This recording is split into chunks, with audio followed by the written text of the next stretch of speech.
الصلاة والسلام على سيد المرسلين أما بعد فأعوذ بالله من الشيطان الرجيم بسم الله الرحمن الرحيم الصلاة والسلام عليك يا رسول الله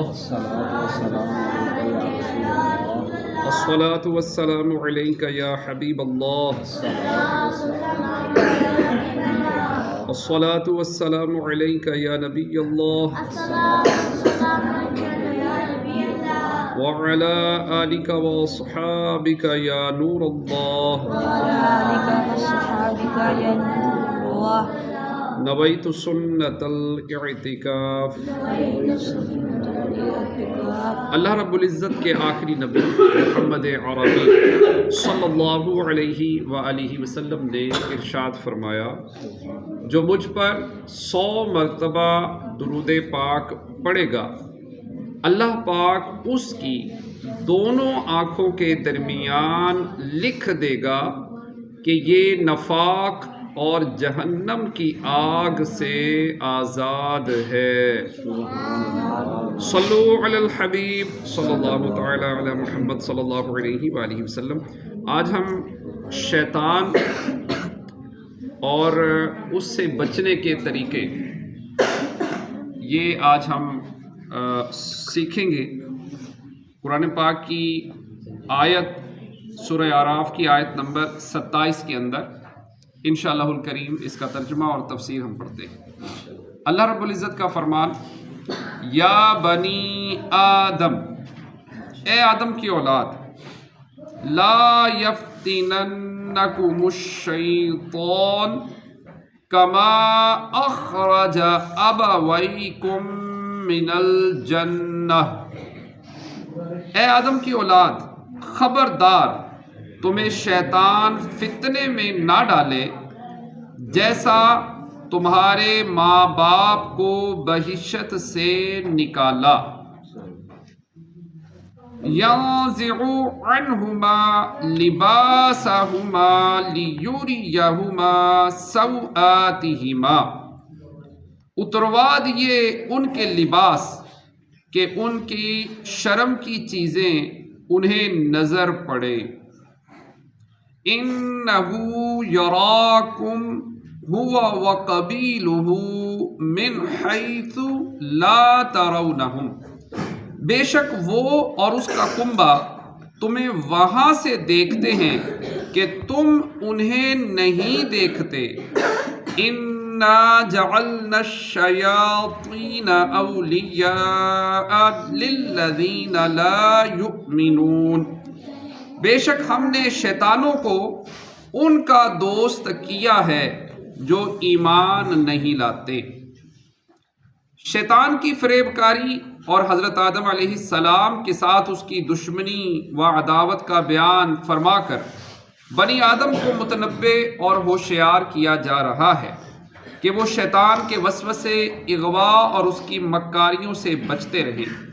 جو حضرت آدم علیہ السلام کے ساتھ ایسی فریب کاری کر چکا ہے، وہ ان کی اولاد کے ساتھ کب درگزر کرنے والا ہے۔ اس میں مومن، کافر، ولی، عالم، پرہیزگار سب سے خطاب ہے۔ کوئی اپنے آپ کو ابلیس سے محفوظ نہ جانے، چنانچہ اللہ تعالیٰ ارشاد فرماتا ہے، اے آدم کی اولاد، تمہیں شیطان فتنے میں نہ ڈالے جیسے اس نے تمہارے ماں باپ کو جنت سے نکال دیا۔ ان دونوں سے ان کے لباس اتروا دیے تاکہ انہیں ان کی شرم کی چیزیں دکھا دیں۔ شیطان اور اس کی ذریت سارے جہان کے لوگوں کو دیکھتے ہیں جبکہ لوگ انہیں نہیں دیکھتے۔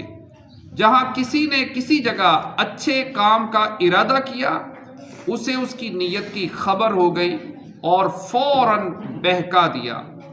یاد رہے کہ جو شیطان تمہیں دیکھ رہا ہے اور تم اسے نہیں دیکھ رہے، اس سے اللہ تعالیٰ کے بچائے بغیر خلاصی نہیں ہو سکتی۔ جیسا کہ حضرت ذوالنون رحمۃ اللہ تعالیٰ علیہ فرماتے ہیں، شیطان ایسا ہے کہ وہ تمہیں دیکھتا ہے اور تم اسے نہیں دیکھ سکتے، لیکن اللہ تعالیٰ تو اسے دیکھتا ہے اور وہ اللہ تعالیٰ کو نہیں دیکھ سکتا، تو تم اس کے مقابلے میں اللہ تعالیٰ سے مدد چاہو۔ لہٰذا ہر مسلمان کو چاہیے کہ وہ اپنی عقل سے کام لیتے ہوئے اس کے نقصان سے بہت زیادہ ڈرے اور ہر وقت اس سے مقابلے کے لیے تیار رہے۔ امام محمد غزالی رحمۃ اللہ تعالی علیہ فرماتے ہیں، صوفیہ کرام کے نزدیک شیطان سے جنگ کرنے اور اسے مغلوب کرنے کے دو طریقے ہیں۔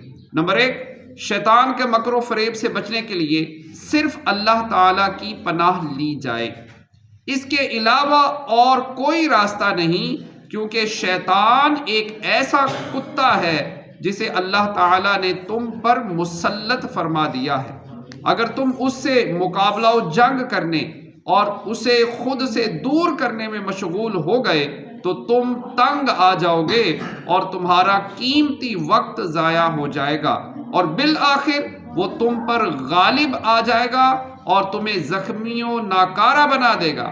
اس لیے اس کے مالک ہی کی طرف توجہ ہونا پڑے گی اور اسی کی پناہ لینی ہوگی تاکہ وہ شیطان کو تم سے دور کر دے، اور یہ تمہارے لیے شیطان کے ساتھ جنگ اور مقابلہ کرنے سے بہتر ہے۔ نمبر دو، شیطان سے مقابلہ کرنے، اسے دفع کرنے اور اس کی تردید و مخالفت کرنے کے لیے ہر وقت تیار رہنا چاہیے۔ امام غزالی رحمۃ اللہ تعالی علیہ فرماتے ہیں، میرے نزدیک اس کا جامع اور بہترین طریقہ یہ ہے کہ مذکورہ بالا دونوں طریقوں کو بروئے کار لایا جائے۔ لہٰذا سب سے پہلے شیطان مردود کی شرارتوں سے اللہ تعالیٰ کی پناہ لی جائے، جیسا کہ اللہ تعالیٰ نے ہمیں اس کا حکم فرمایا ہے، اور اللہ تعالیٰ ہمیں شیطان لعین سے محفوظ رکھنے کے لیے کافی ہے۔ اس کے بعد بھی اگر تم یہ محسوس کرو کہ اللہ تعالیٰ کی پناہ لینے کے باوجود شیطان تم پر غالب آنے کی کوشش کر رہا ہے اور تمہارا پیچھا نہیں چھوڑ رہا، تو تمہیں سمجھ لینا چاہیے کہ اللہ تعالیٰ تمہارا امتحان لینا چاہتا ہے، تاکہ اللہ تعالیٰ تمہارے مجاہدے اور عبادت میں تمہاری قوت کی سچائی و صفائی دیکھے اور تمہارے صبر کی جانچ فرمائے، جیسا کہ کافروں کو ہم پر مسلط فرمایا۔ حالانکہ اللہ تعالیٰ کفار کے عزائم اور ان کی شرمگیزیوں کو ہمارے جہاد کیے بغیر ملیا مٹ کر دینے پر قادر ہے، لیکن وہ انہیں صفائے ہستی سے ختم نہیں فرماتا، بلکہ ہمیں ان کے خلاف جہاد کرنے کا حکم دیتا ہے، تاکہ جہاد، صبر، گناہوں سے چھٹکارا اور شہادت سے ہمیں بھی کچھ حصہ مل جائے اور ہم اس امتحان میں کامیابیوں کامران ہو جائیں۔ تو اسی طرح ہمیں شیطان سے بھی انتہائی جافشانی کے ساتھ مقابلہ اور جنگ کرنے کا حکم دیا گیا ہے۔ پھر ہمارے علماء کرام فرماتے ہیں کہ شیطان سے مقابلہ کرنے اور اس پر غلبہ حاصل کرنے کے 3 طریقے ہیں۔ نمبر 1، تم شیطان کے مکر و فریب اور اس کی ہیلہ سازیوں سے ہوشیار ہو جاؤ، کیونکہ جب تمہیں اس کی ہیلہ سازیوں کا علم ہوگا تو وہ تمہیں نقصان نہیں پہنچا سکے گا۔ جس طرح چور کو جب معلوم ہو جاتا ہے کہ مالک مکان کو میرے آنے کا علم ہو گیا ہے تو وہ بھاگ جاتا ہے۔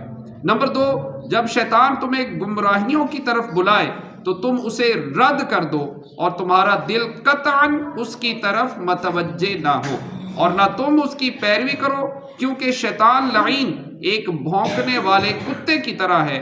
اگر تم اسے چھیڑو گے تو وہ تمہاری طرف تیزی کے ساتھ لپکے گا اور تمہیں زخمی کر دے گا، اور اگر تم اس سے کنارہ کشی اختیار کر لو گے تو وہ خاموش رہے گا۔